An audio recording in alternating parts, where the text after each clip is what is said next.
欢迎来到明星新闻中国渠道，点击订阅频道，不要错过当天最热门的新闻。赵丽颖也就不了，向阳花口碑崩盘真相曝光。赵丽颖首次以公司参投电影，继为报安冯小刚又显转型野心，却遭遇票房断崖式下跌。首日排片 25% 仅收3200万，次日票房跌破1000万，豆瓣差评如潮，节奏慢如蜗牛，剧情尴尬的想钻的缝。真金白银投资恐难回本，银幕转型之路在预挫。赵丽颖新片《向阳花》上映，票房和口碑不达预期，冗长又烂俗。赵丽颖的新电影《向阳花》终于和大家见面了，这片子可是她从业以来最当回事的一部，绝对没人能比。结果票房跟评价都让人失望的像投掉了铅球一样。先来说票房，《向阳花》简直就是清明档的超级明星，影院老板严厉的香饽饽，第一天就占了 25% 的排片，直接把哪吒2推到角落，只剩下可怜兮兮的 8.7%。果然，首映那天，《向阳花》交出的成绩单让人大跌眼镜，只有 25% 的放映比例，却只挣到 20.6% 的票房，连动画片《我的世界》都被打得落花流水。看客太稀少了，首日票房才3200多万，明显没达到大家的期待。结果上映第二天市场立马回应，4月5日，《向阳花》的排片比例缩小到 20.4%， 虽然也是假期，但观众的热情直接掉到 1.8%。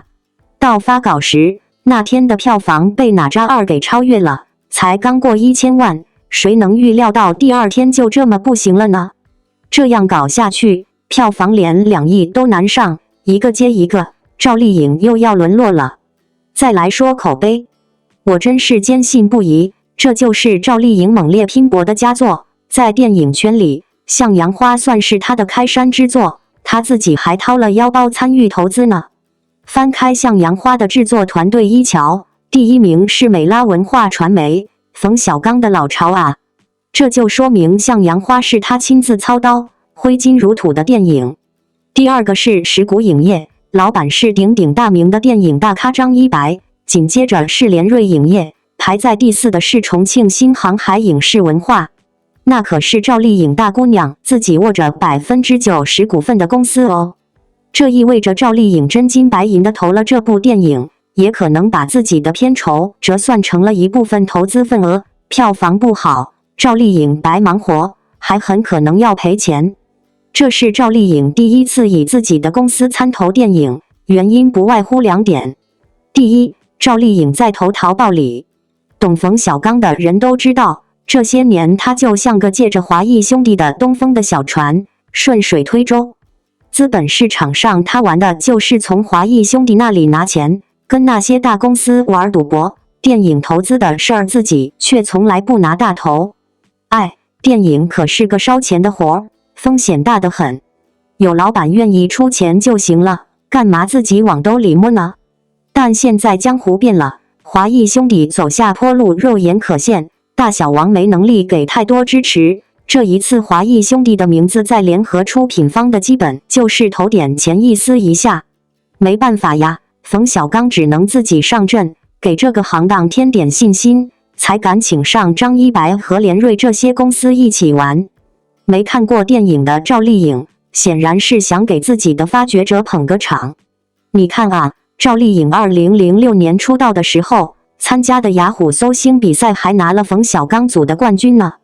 那时候冯小刚可是给他帮了不少忙，转眼快20年过去了，这次算是回馈恩情吧，单凭这一点，我都想给他点赞。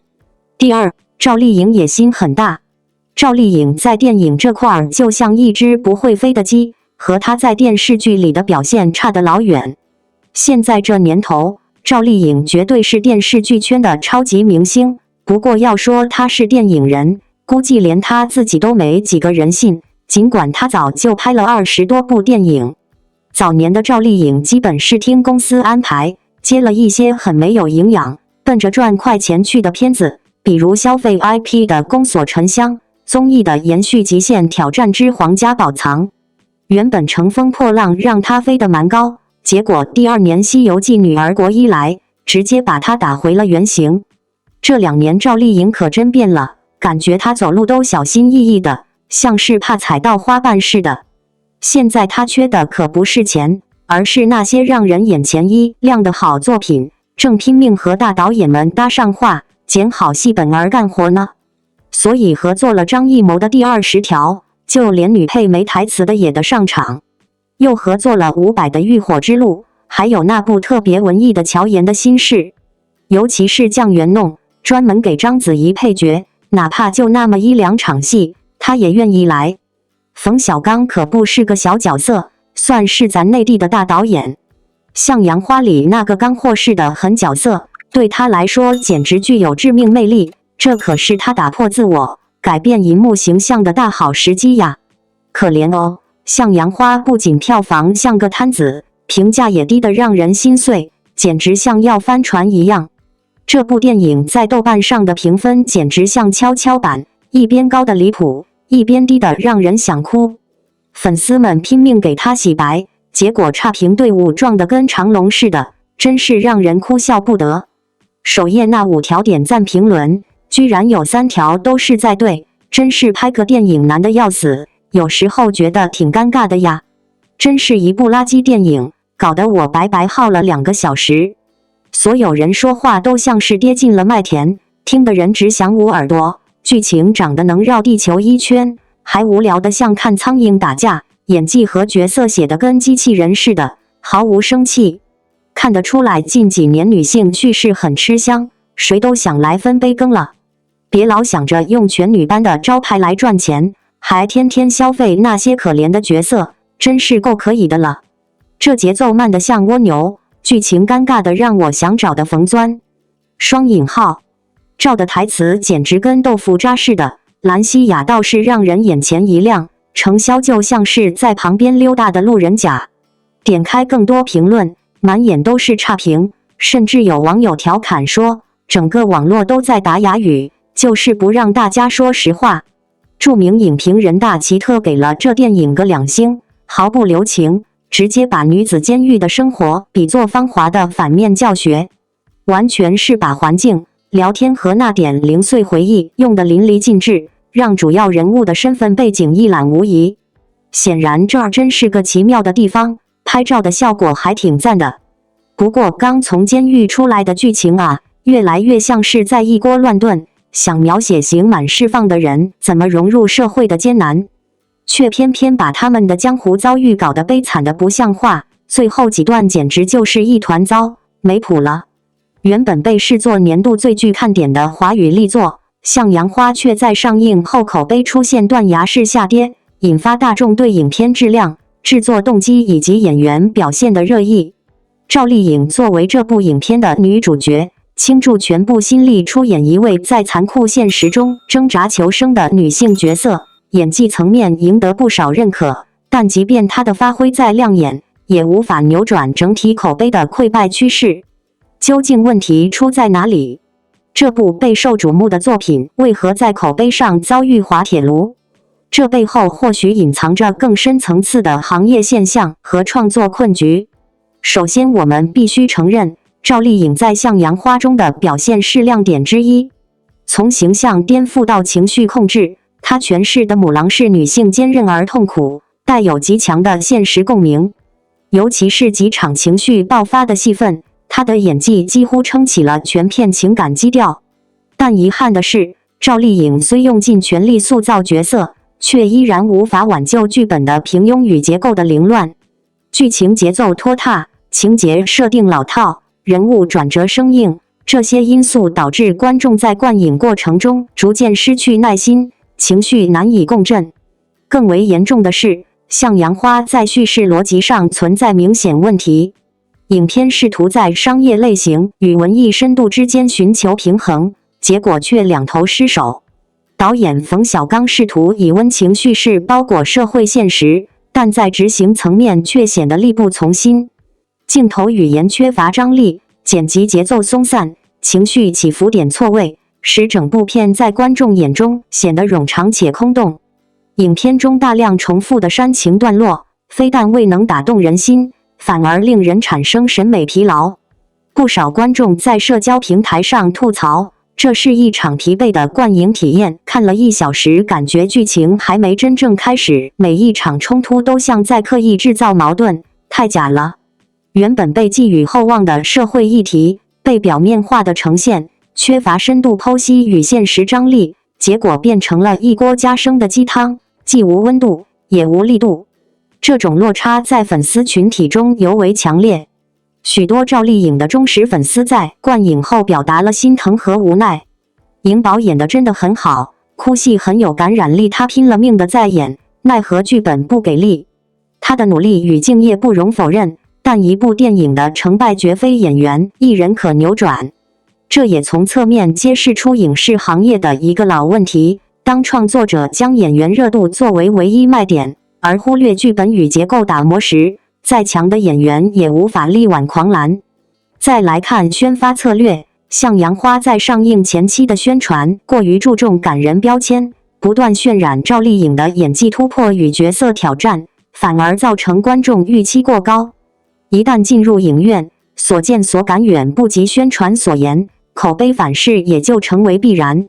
而影片后续在社交平台上的评分与评论也反映出大众对过度营销情绪勒索式叙事的反感。观影本该是一种共情体验，而非强行输出价值观。值得一提的是，近年来国产影片频频陷入演员演得好，剧本拖后腿的窘境，表演层面可圈可点，却败在剧情老套与结构混乱之下。向阳花的失败并非赵丽颖的问题，而是整个创作系统缺乏创新与深度的问题。冯小刚作为资深导演，本应深谙电影节奏与观众审美，但此次作品却暴露出其叙事疲软与表达乏力的现实。影片拍摄周期紧张，后期制作赶工，也可能是导致影片质量下降的因素之一。有业内人士指出，向阳花在剧本筹备阶段曾经历多次修改，导致主题核心不断游移，最终导致影片没有一个明确聚焦的表达主轴。这种拍到一半还在改剧本的混乱状态，成为许多国产影片普遍面临的问题，也严重制约了成片的整体质量。对于赵丽颖而言，这次的尝试虽未获得票房与口碑的双赢，但她在角色塑造与突破自我上的表现依然值得被肯定。她不怕挑战，敢于承担争议角色，体现了她对演艺事业的认真态度。但也提醒他与他的团队在选择剧本时要更为谨慎，不仅看重角色可发挥的空间，也要关注作品整体质量与创作团队的执行力。观众的眼睛是雪亮的，他们既能看出演员是否尽力，也会对创作质量做出理性判断。如今的市场早已不是明星加热点等于成功的公式所能主宰，观众对电影的期待更倾向于真实、有力量、有内容的作品，而不是一味情绪堆砌或炒作营销所制造的泡沫。赵丽颖这次的努力没有白费，只是被放在了一个无法承载她能量的框架之中。从长远来看，这种失败对赵丽颖来说，或许反而是一种助力。她已经证明了自己具备塑造复杂角色的能力，也不断在尝试突破舒适圈。下一步，如何与更成熟的导演与剧本碰撞出火花，选择真正能承载他表演能量的作品，将成为他演艺之路的关键。希望他不要因为一次失败就怀疑自己的选择，而应从中汲取经验，为下一次的绽放积蓄力量。电影《向阳花》的失利，也为整个行业敲响警钟。明星光环无法掩盖内容空洞，热搜话题不能替代真实感动。只有真正深入人心的故事与角色，才能赢得观众的长久掌声。未来的影视创作应更多关注内容本身，尊重观众智商，拒绝形式主义与快餐式叙事，回归讲故事的初心。最后，我想对所有关注赵丽颖、关注华语电影的观众说，每一次作品的成败，都是行业成长的机会。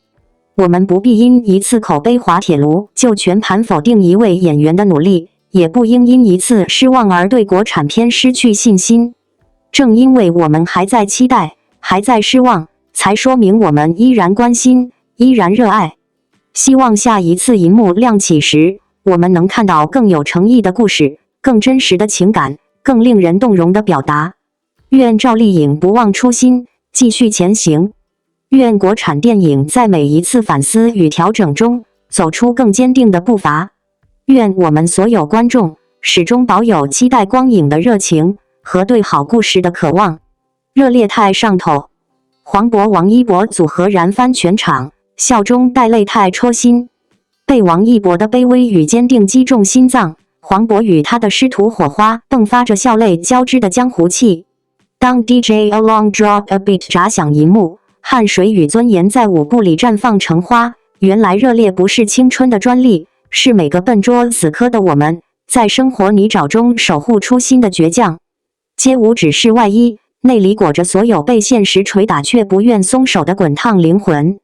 老实说，走进影院前，我对热烈的期待是街舞的酷炫，是王一博的舞台魅力，或许还有黄渤老师稳如泰山的喜剧节奏。但看完走出影院，我脑子里盘旋的却远不止这些。它像一杯冰镇气泡水，在炎炎夏日刺啦一声打开，瞬间的清爽过后，留下的是回味悠长的甘甜和一股冲劲儿。没错，这股劲儿叫热烈。被王一博的陈硕戳中了，这次无关酷哥光环。先聊聊王一博，熟悉他的人可能习惯了舞台上那个光芒万丈、自带生人勿近气场的舞者，但在热烈里，他饰演的陈硕褪去了那层星光。这是一个为了留在舞团，可以穿着垃圾桶服装跳舞，可以给教练打杂遛狗，甚至可以不要钱的小人物。他的眼神里有对舞台最纯粹的渴望，也有被现实反复捶打后的疲惫和不甘。得承认，王一博这次的表演很走心。印象最深的几场戏，不是那些炸裂的舞蹈，当然，舞蹈部分后面细说，绝对值回票价。反而是他处理内心戏的细腻，面对机会的渴望与忐忑，被误解时的委屈和隐忍，梦想实现瞬间眼眶泛红的激动。大荧幕放大了这些细节，也让陈硕这个角色无比真实地立在了我们面前。我只是单纯的想跳舞，当这句台词从他口中说出，带着一丝卑微却无比坚定的语气时，我仿佛看到了无数个在梦想边缘挣扎的自己。这不再是本色出演，这是演员王一博在角色里注入的真情实感。当老炮儿遇上愣头青，化学反应燃爆了。黄渤老师饰演的丁雷教练和陈硕这对师徒，简直是电影的快乐源泉和情感发动机。一个是为了生计和团队坑蒙拐骗的老油条，内心却藏着对街舞最滚烫的爱；一个是认死理、一根筋，除了跳舞啥都不图的傻小子。他们的碰撞，火花四溅，有让人捧腹的互怼日常，比如丁雷教练一本正经地听陈硕汇报《甄嬛传》剧情，也有师徒间心照不宣的默契和扶持。这种笑中带泪、燃中带暖的化学反应，让整个故事更加饱满，也更有温度。街舞不只是炫技，是汗水浇灌的梦想之花。热烈的街舞场面怎么形容？酣畅淋漓。大鹏导演显然是懂街舞的，从训练房里挥汗如雨的基础练习，到赛场上 solo battle 的剑拔弩张，每一个动作的力量感、节奏感都透过 IMAX 银幕直冲面门。尤其那句 DJ Along Drop a Beat， 瞬间梦回这街现场，全身的细胞都被点燃。那些专业舞者的客串，更是让街舞场面的专业度和观赏性直接拉满。但这电影好的地方在于，它没有停留在炫技，它让你看到每一个看似轻松随意的动作背后，是无数次的摔倒、爬起，再摔倒，再爬起。是陈硕和队友们用汗水、伤痛甚至尊严浇灌出的梦想之花。强者做选择，弱者被选择，这句残酷的现实在电影里被一次次印证。但热烈更想告诉你的是，即使身处逆境，努力和坚持真的能让你闪闪发光。热烈，敬我们心中那份不死的少年气。说到底，热烈打动我的是那份久违的纯粹和死磕到底的劲儿。在这个很容易对现实妥协，把梦想束之高阁的时代，陈硕的故事就像一面镜子，照见了我们或许已经蒙尘的初心。谁没有过热爱到可以不要钱的东西？谁没有在现实面前碰壁后想过放弃？电影没有灌输生硬的鸡汤，它只是真实地展现了一群普通人如何在生活的泥沼里笨拙又坚定地守护着心中的那点光。最后大赛那场戏，当音乐响起，当所有积蓄的情绪和能量在舞台上爆发，我承认我眼眶湿了，鸡皮疙瘩也起来了。热烈的不是青春本身，热烈的是那个为了热爱，为了梦想，不顾一切，拼尽全力的我们自己。热烈这部电影自上映以来便以强烈的情绪冲击力、紧凑的节奏推进和真挚的情感传递迅速引发观众共鸣，在众多暑期档影片中脱颖而出。不仅因为它有黄渤、王一博这对跨代组合的惊喜化学反应，也因为它直击了每一个观众心中那段为了梦想不顾一切的青春印记。故事表面上讲述的是一群追逐街舞梦想的年轻人，围绕舞团、比赛、理想、现实展开，但真正动人之处在于他把努力与被看见这两个命题演绎得极其贴近生活，又极具情感穿透力。王一博饰演的少年陈硕，是千千万万个怀揣热爱却无处安放的普通人缩影。他来自底层，没有背景，也不善表达，但他有一腔孤勇和不愿放弃的倔强。每一次他摔倒又站起，每一次被忽视却依然坚持训练的镜头，都不是煽情，而是无声的呐喊。而黄渤饰演的丁雷，则是成年世界的代表。他看似圆滑、市侩，有点油，但随着剧情的展开，我们发现他其实是一个被现实磨平棱角，却依然悄悄护着梦想的人。他不再敢像陈硕那样明目张胆的热血，但他选择站在背后，把机会留给年轻人，把路让给未来。他们俩的关系，从最初的质疑、碰撞，到后来的信任、依靠，是影片最打动人的成长线。这对组合的碰撞是影片的一大亮点。黄渤的老辣与王一博的纯粹在角色上形成强烈反差，但演员本人却用恰到好处的表演张力完成了这场化学反应。一个是经验丰富却已疲惫不堪的过来人，一个是无畏懵懂却燃烧着激情的新鲜血液。他们彼此成就，也彼此拯救。而导演显然深知如何调动这种组合的最大感染力，在关键转折处，镜头不渲染不煽情，只用静静的一瞥，一次并肩而立，就足以让人眼眶湿润。不少观众表示，影片前半段笑点密集，看得轻松愉快，后半段却情绪猛灌，看得眼泪止不住。这种笑中带泪的结构安排，本质上是一次情绪的深潜和反弹，它让观众从表面的快乐中坠入角色的内心世界，从欢笑的轻盈突然跌入沉重的命题之中。这种处理方式不但提升了剧情张力，更让角色形象更立体。热烈还有一个被频频点赞的点是烟火气。在视觉上，它没有太多滤镜与修饰，而是保留了生活的粗粝与街头的原貌。市井、楼道、老破小区、练舞房，每一处布景都让人觉得这不是电影里的梦，而是生活里的梦。观众不是隔着银幕观望角色，而是仿佛走入了他们的世界，与他们一起练舞、受伤、迷茫、坚持。而在这些贴近现实的场景中，导演通过许多小细节精准传达了梦想这一主题的艰难与美好。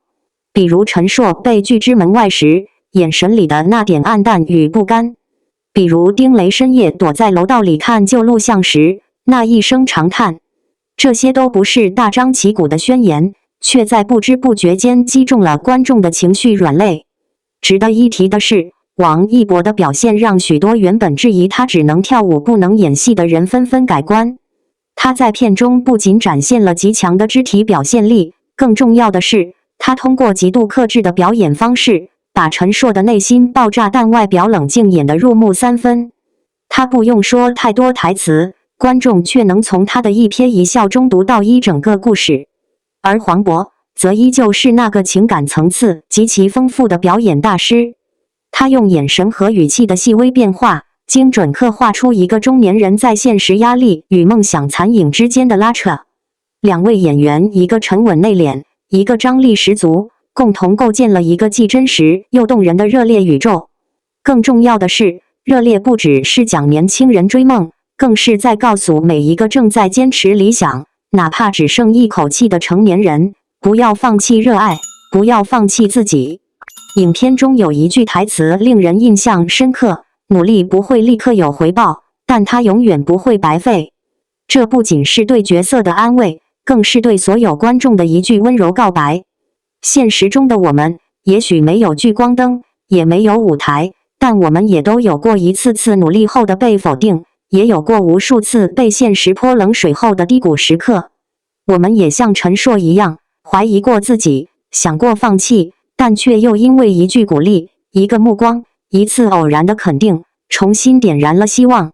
这就是热烈的伟大之处，它不仅是一部青春励志片，更是一部人人都能对号入座的人生共鸣片。它没有站在高处教训，而是蹲下来陪伴。它不试图引导你如何成为成功者，而是告诉你，即使现在不被看见，只要你坚持跳下去，迟早有人会看见你。